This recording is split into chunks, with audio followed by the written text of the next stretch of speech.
আসসালামু আলাইকুম বন্ধুরা, আজকে আবারও একটা রান্নার রেসিপি নিয়ে আপনাদের সামনে চলে এসেছি। তো বন্ধুরা, কাছে দূরে দেশ বিদেশে যেখান থেকে আমার এই ভিডিওটা দেখছেন, সবাইকে আমার তরফ থেকে অনেক অনেক ভালোবাসা ও অভিনন্দন। নিষেধ কিচেন অ্যান্ড ব্লগ চ্যানেলের তরফ থেকে সবাইকে অনেক অনেক ওয়েলকাম।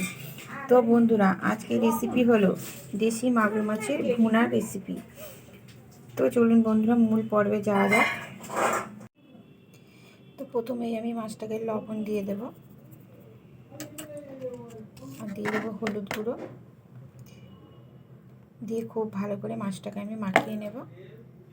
তো এরপর আমার কড়াটা গরম হয়ে গেছে, কড়াতে আমি সরষের তেল দিয়ে দেব।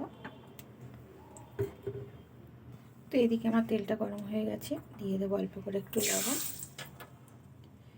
আর একটু হলুদ গুঁড়ো। এরপরে মাছগুলোকে একে একে দিয়ে দেবো। তো মাছগুলোকে আমি খুব ভালো করে উল্টে পাল্টে ভেজে নেব। মাছগুলোকে এবার আমি উল্টে দেবো।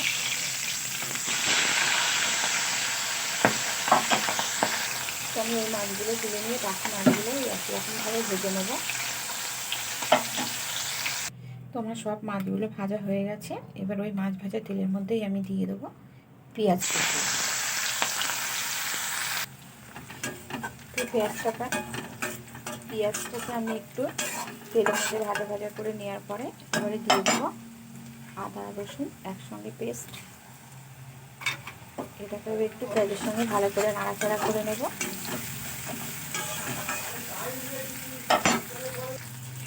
তো আদা রসুন সব কিছুই আমার খুব ভালো করে ভাজা ভাজা করা হয়ে গেছে।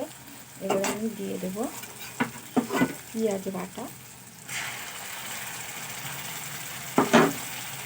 আর টমেটো বাটা একসঙ্গে। তো আমি আবারও সব কিছু খুব ভালো করে তেলের মধ্যে নাড়াচাড়া করে নেব।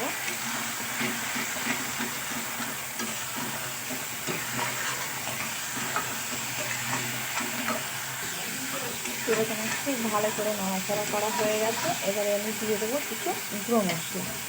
প্রথমে দিয়ে দেবো আমি হলুদ গুঁড়োটা দিয়ে আমি একটু নাড়াচাড়া করে নেব। তারপরে একে একে দিয়ে দেবো বাকি মশলাগুলো। এরপরে দিয়ে দেবো জিরে গুঁড়ো,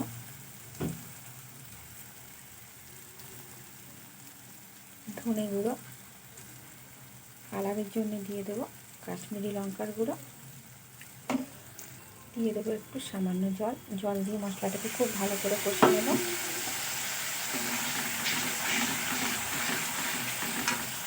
এরপর দিয়ে দেবো আমি পরিমাণ মতো লবণ।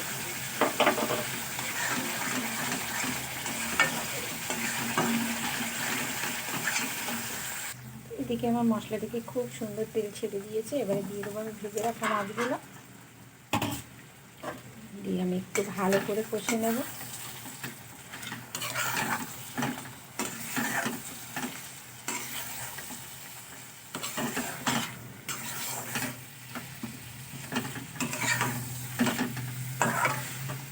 এরপর আমি দিয়ে দেবো পরিমাণ মতো জল। এদিকে আমি পরিমাণ মতো জল দিয়ে দিলাম। এবার আমি এটাকে একটু যতক্ষণ ফুটে না আসবে ততক্ষণ অপেক্ষা করব। এরপর আমি দেবো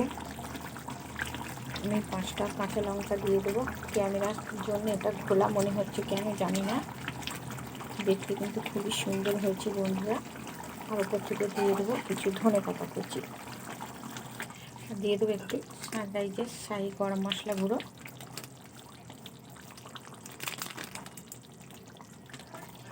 দিয়ে আমি একটু নাড়াচাড়া করে দেব। তো এটা আমি 5 মিনিটের জন্য ঢাকনা চাপা দিয়ে রাখবো।